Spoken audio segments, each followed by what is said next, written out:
What if the walls of your reality are nothing more than the shadows of your own doubts? You believe you are fighting the world, but you are only fighting your own reflection. The simulation isn't out there. It is a loop, playing in your mind, fed by old assumptions. But there is an exit. In the next few minutes, we will not just talk about changing your life. We will dismantle the very illusion that keeps you small. You are not here to learn. You are here to remember who you actually are. And once you do, the game changes forever. You stand at the precipice of a radical shift, but you cannot enter the new world while dragging the corpses of the old. The first shackle you must quietly dissolve is doubt, the great thief of your divine inheritance. Doubt is not merely an emotion. It is a fracture in your consciousness, a division that splits your creative power and renders it impotent. When you doubt, you are serving two masters, the wish fulfilled and the fear of its absence. And a house divided against itself cannot stand. You do not fight doubt with logic or force. You starve it by withdrawing your attention. You must cultivate a faith so unshakable in the power of your imagination that doubt finds no soil in which to root. It is a quiet elimination, a turning of the back, a refusal to entertain the whispers of how and when, knowing that your imagination has ways you know not of. But doubt has a voice, and it often manifests as negative self-talk, that incessant internal dialogue that seeds your reality with limitation. Every time you whisper, "I can't," or "I am not enough," or "it is too hard," you are commanding the universe to prove you right. This inner speech is the most potent prayer you offer, for it is constant and deeply felt. You must become the vigilant guardian of your mind's garden, ruthlessly pulling out these weeds before they take hold. Replace the dialogue of lack with the dialogue of royalty. Speak to yourself as the God within you would speak, with authority, with love, and with the absolute certainty of your worthiness. You do not need to earn your desire. You only need to appropriate it through the affirmation of your own I am. Yet, even with a disciplined mind, many remain trapped by dwelling on the past, replaying old hurts and mistakes like a broken record. Understand this. The past is dead. It has no life unless you breathe your breath of life, your attention, back into it. By dwelling on what was, you are using your creative power to resurrect the very things you wish to leave behind. You are crucifying yourself on the cross of memory. To exit the simulation of recurring patterns, you must release the past completely, treating it as a dream from which you have awakened. Your imagination must be focused entirely on the present moment and the glorious future you are selecting. The I of the past no longer exists. Only the I of the now has power. This focus is often disrupted by worry, which is nothing more than negative imagination, a misuse of your divine gift to conjure scenarios you do not wish to experience. When you worry, you are investing your emotional capital in failure. You are rehearsing a tragedy that has not yet been written, effectively ensuring its production. The solution is not to stop imagining, but to redirect the flow. The moment worry arises, treat it as a signal to pivot. Instantly overlay the frightening image with the image of the wish fulfilled. If you can imagine the worst, you have the capacity to imagine the best. It requires the same energy, the same faculty. Choose to be an architect of joy rather than a victim of anxiety. And finally, to clear the internal field completely, you must eliminate the habit of complaining. Complaining is the act of anchoring your awareness in what is wrong, in what is lacking, in what is irritating. By law, what you give your attention to expands. When you complain, you are shouting to the universe, "Give me more of this." The antidote is not silence, but a radical shift into gratitude. Gratitude is not just politeness. It is an acknowledgement of abundance. It aligns you with the frequency of reception. When you stop complaining and start appreciating, you move from the state of the victim to the state of the creator. You signal that you are satisfied, and to him who has, more shall be given. But that's only the surface. To truly ascend, you must also sever the cords of external attachment, beginning with the desperate need for external validation. Seeking approval from others is a prison with invisible bars. It places your worth in the hands of sleeping humanity, in the fluctuating opinions of those who do not know who they are, let alone who you are.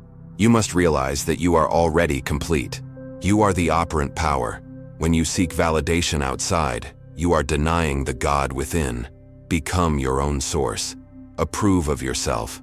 When you walk in the conviction of your own divinity, the world will reflect that respect back to you, not because you demanded it, but because you assumed it. This liberation allows you to eliminate comparison, the thief of joy that blinds you to your unique expression of the divine. Comparing your chapter 1 to someone else's chapter 20 is an act of violence against your own soul. You are not here to compete, you are here to create. The success of another does not diminish the infinite supply available to you. In the economy of God, there is no lack, only the blindness of not seeing the abundance. Appreciate your journey, for it is the specific path your consciousness chose to expand. When you celebrate another, you affirm that success is possible. When you envy, you affirm that success is limited. Choose the view of the mystic. All is one, and their victory is a reflection of your own potential. From this place of security, you can surrender the need to control external circumstances. The anxiety of trying to manipulate the 3D world is the result of believing that causes are external. They are not. The world is a mirror. You do not try to change the reflection by manipulating the glass. You change your face. True mastery is the control of your inner reactions, your inner state.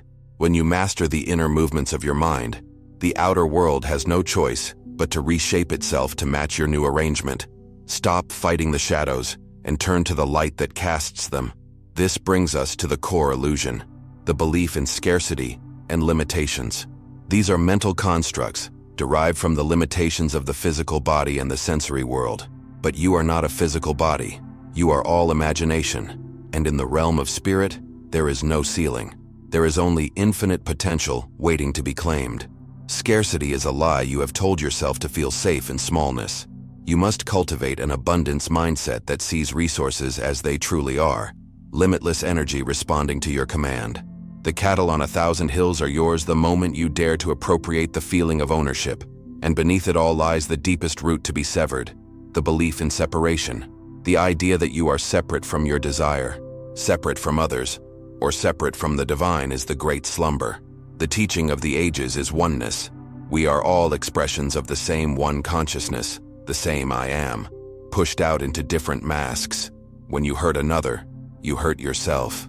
When you bless another, you bless yourself. Understanding this dissolves conflict and accelerates manifestation, for you realize there is no other to fight, only yourself to convince. Here's what changes everything. You must awaken to the fundamental truth of conscious creation. You are the operant power. This is not a metaphor. Your consciousness is the only reality, the substance from which all things are made. There is no secondary cause. Every event, every encounter, every circumstance in your life is a crystallization of your past thoughts, feelings, and assumptions.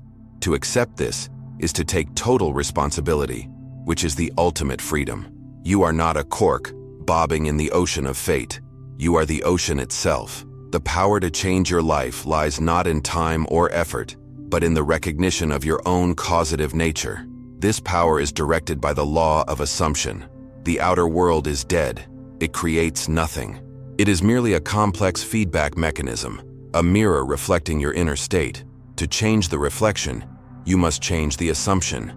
You must dare to assume the feeling of the wish fulfilled before there is a shred of evidence to support it. You must live from the end, viewing the world from the state of your desire, not thinking of it. It is the difference between daydreaming and occupying reality.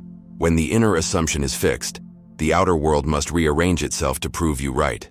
But how do you sustain this? By shifting states. You do not destroy your old self. You simply vacate the state of consciousness where the old self lives. Eliminating negative habits is not a wrestling match. It is a migration. You choose a new state of being, a state of faith, of wealth, of love, and you occupy it.